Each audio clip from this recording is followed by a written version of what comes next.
최근에 지금 민영배 그 시장도 어려운 걸 하셨는데 광주 군공항에 반도체 공장을 만든다고 하니까 그 기존 노조에서 이거 노사 협상을 해야 될 대상이다.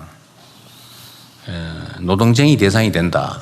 이렇게 주장을 하면서 이 협의를 해보고 쉽게 말 극단적으로는 동의 안 하면 가지 마라. 못 간다. 뭐 이런 취지로 이해할 수 있을 정도로 얘기가 나오고 있어서 우리 국민들께서 깜짝 놀라고 있잖아요. 그런데 이게 꽤 여러 가지 문제를 안고 있어요. 이게 과연 개별 노조가 회사와 소위 그 노동쟁이 파업 등등의 투쟁의 대상이 될 수 있냐? 이게 사회적으로 정당한 얘기냐 도대체? 뭐 그런 갈등이 있을 수 있는데 사회적으로 타당한지는 논쟁을 통해 정리가 되겠지만 이게 파업 사유가 될 수 있냐는 매우 중요하지 않습니까? 이게 뭐 굳이 얘기를 하면 그런 것 같더라고요. 그 광주에 공장을 지으면 내가 혹시 그때 전보될 수도 있으니까 이게 노동쟁이 대상이다 이런 주장인 것 같아요. 근데 그렇게 따지면 모든 회사의 경영권 행사가 관련이 없는 게 있을 수 없지 않습니까?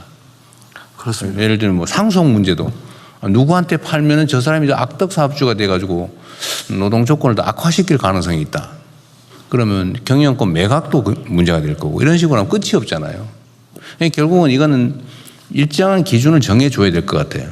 네. 제 생각에 저도 노동법을 전공한 사람이긴 한데 전공이라기보다 어쨌든 주로 공부했던 사람이기도 한데 너무 광범하게 확장되는 것 같다. 특히 영업이익의 일정 비율을 배분하는 문제가 과연 쟁의 대상이냐. 저 같은 경우는 아닌 쪽이 더 높다고 생각은 돼요. 근데 그건 나의 개인적 의견일 뿐이니까. 그래서 이 문제도 그 노동법에 관한 일정한 기준을 제공하는 것도 정부의 역할이라는 거죠. 예를 들면 그게 반드시 다 입법으로 정해져야 되는 거냐. 입법으로 정했는데 모든 사안을 다 정할 수가 없잖아요. 입법이라고 하는 게. 일정한 그냥 포괄적 기준이죠. 그럼 그걸 좀 더 구체적으로 기준을 만드는 것은 그 법을 시행하는 행정부의 담당이잖아요. 그렇습니다. 이거를 입법, 그러니까 법률이 안 하면 행정 관여해서는 안 되고 결국은 다 법원으로 가서 판결로 결판 낸다. 중간에 행정은 관여하면 안 된다. 이건 논리적으로 문제죠. 그거는 정치의 사법화와 마찬가지로 노사관계의 사법화를 초래합니다. 그래 하면 안 되는 거죠. 노사 자체에 말합니다. 이게 이제 이런 문제도 사실 헌법에 의해서 미리 그 정리돼 있어요. 예를 들면 입법을 하는 것은 입법부 역할인데 그 입법을 집행하는 행정부에서는 그 입법을 집행하기 위한 필요한 기준을 정할 수 있다. 그 법률의 위임 범위 내에서 또는 뭐 그 법률의 입법 취지 범위 내에서 그 법률에 반하지 않는 범위 내에서 이렇게 할 수 있다는 거죠. 학술적으로. 그런데 지금 현재 어떻게 되어 있냐면 국회가 안 하면 다 그 기준을 정하는 거 못하는 것처럼 이 각 그 부처에서 생각을 하고 있어요. 전에도 한번 얘기했던 건데 이게 제가 무슨 문제가 있어서 이 기준을 정합시다. 그러면 이런 법 개정해야 됩니다라고 각 부처에서 의견들이 올라와요. 그런데 이러다 보니 국회의 업무 하중도 커지고 제가 볼 때는 1차 기준을 입법으로 정하는데 그 입법 기준을 구체화하는 건 행정부 몫이거든요. 그래서 원래 시행령을 정해라. 또 시행규칙으로 정해라. 각 부의 부령으로. 대통령령으로 부령으로 정해라. 예를 들면 지방자치에 관한 건 조례와 규칙으로 정해라. 이렇게 돼 있는데 요즘 보니까 이 기준을 만드는 건 시행령으로 잘 안 하고 다 입법을 하려고 그래요.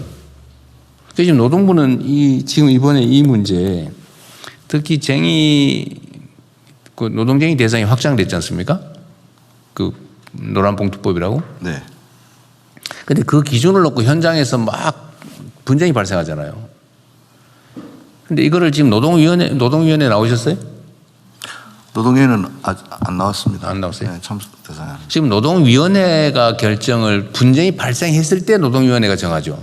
1차적으로 대통령께서 말씀하신 그 삼성전자 초기업 노조의 의견에 대해서 네. 저희들이 원래 이 법이 만들어지면 말씀하신 것처럼 해석 지침을 내립니다.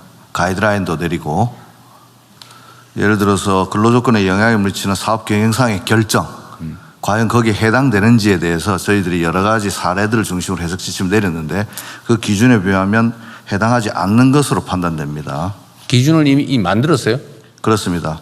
사업 경영상의 결정 그 자체 예컨대 요번에 그럼 요 사례를 대입해 보면 삼성전자가 광주에 대규모 반도체 공장을 짓기로 한 이 사업 경영상의 결정 이 자체를 쟁의 대상으로 삼는 것은 해당하지 않는 것으로 판단되고 그렇게 보도자료도 낸 적은 있습니다. 왜냐하면 그분들 입장은 아까 대통령께서 말씀하셨듯이 만약 거기에 대규모 공장이 지어지면 용인이나 수원에 근무하던 사람이 그쪽으로 전보를 가야 되지 않을까라고 의뢰 짐작하는 것으로 보이는데 그 결정 자체는 알 수도 없는 것이고 그런 일이 벌어지지도 않은 상황에서 삼성전자가 대규모 투자를 하겠다는 사업 경영상의 결정까지 노동조합이 쟁의 대상으로 삼는 것은 노조법 개정 취지에 반한다고 봅니다.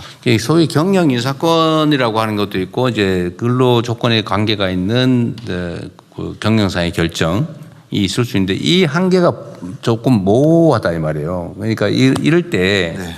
제가 드리는 말씀은 이 사안도 사실은 지금 어쨌든 영업이익이 몇 퍼센트를 이게 쟁의 대상이 되느냐 이건 주주도 할 수 없는 일을 근데 이거를 과연 할 수 있냐 없냐가 쟁점이 되고 있고 온 사업장이 이거 가지고 지금 논쟁을 하고 있잖아요. 이거 가지고 파업할까 말까 하는 사업장도 꽤 있잖아요. 그러면 이거에 대해서 정부의 입장이라고 하는 것도 일부 있는 거죠. 우리는 그냥 심부름하는 사람이 아니거든요. 입법부에 대응하는 국가의 주요 집행기관이란 말이에요. 입법을 단순히 집행하는 심부름꾼이 아니라고요. 그러면 이 대등한 3부 중에 한 집행기관으로서 헌법이 위임한 바대로 시행령, 대통령령, 시행규칙, 노동부 지침 이런 것들로 명확하게 좀 미리미리 정해놓은 게 좋겠다. 지금 이거를 우리가 너무 안 한다는 거예요.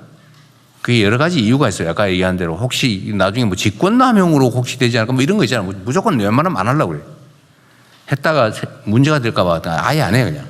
이게 지금 광범위하게 지금 퍼져 있는 우리 공직 문화라서 하는 얘기입니다.